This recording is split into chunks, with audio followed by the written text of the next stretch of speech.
நம்ம சேனல் தொடர்ந்தாப்பில் நீங்கள் வீடியோக்களை பார்க்க நினச்சிங்கன்னா இதுவும் நம்ம சேனலை சப்ஸ்கிரைப் பண்ணுங்கள் கீழே பெல் சிம்பல் இருக்கும் அதையும் கிளிக் பண்ணுங்கள்.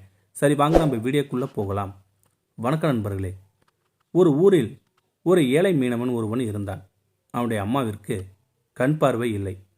அவனுக்கு வெகு நாட்களாக குழந்தையும் இல்லை. ஒரு நாள் அவன் கடலுக்கு மீன் பிடிக்க சென்றான்.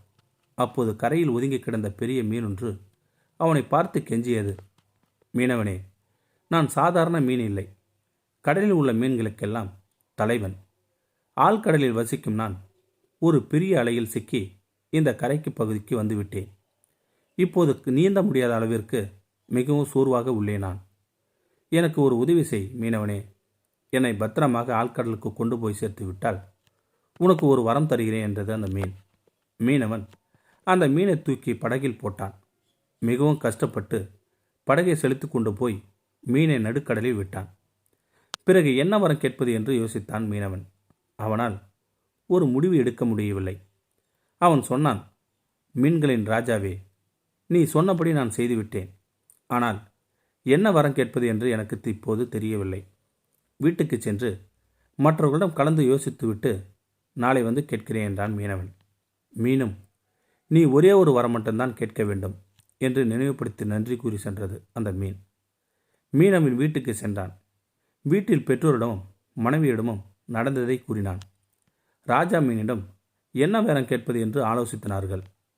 அவனது தந்தை கூறினார், மகனே, நாம் நெடுங்காலமாக இந்த ஓட்டை குடிசையில்தான் வாழ்ந்து வருகிறோம். நமக்கு ஒரு நல்ல வீடு வேண்டும் என்று ராஜா மீனிடம் கேளினார் தந்தை. அடுத்ததாக அவனது அம்மா சொன்னார்கள், மகனே, எனக்கு கண் தெரியாமல் மிகவும் சிரமமாக இருக்கிறது. என் கண்கள் பார்வை பெற வேண்டும் என்று அந்த மீனிடம் கேள் என்றார் அவனது அம்மா. கடைசியாக மனைவி கேட்டார், நமக்கு திருமணமாகி பல வருடங்கள் ஆகிவிட்டன. இன்னும் நமக்கு ஒரு குழந்தை இல்லை. அந்த மீனிடம் நமக்கு ஒரு குழந்தை வேண்டும் என்று கேளுங்கள் என்றாள் மனைவி. நன்கு யோசித்த மீனவன் மறுநாள் அந்த கடலுக்கு சென்று ராஜா மீனிடம் ஒரே ஒரு வரம்தான் கேட்டான். அந்த ஒரு வரத்தில் அவன் பெற்றோரிடம் ஆசையும் அவன் மனைவின் விருப்பமும் நிறைவேறின.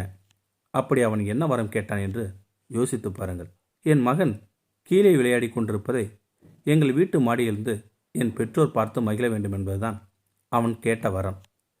உங்களுடன் வாழ்பவர்கள் மீது உங்களுக்கு ஆழமான அன்பும் அக்கறையும் பாசமும் இருப்பின் அந்த எண்ணமானது உங்கள் அறியாமலேயே உங்கள் புத்தி கூர்மையை முடிவெடுக்கும் திறமையையும் இயல்பாக வெளிப்படுத்தும் என்பதே உலக கண்ட உண்மை.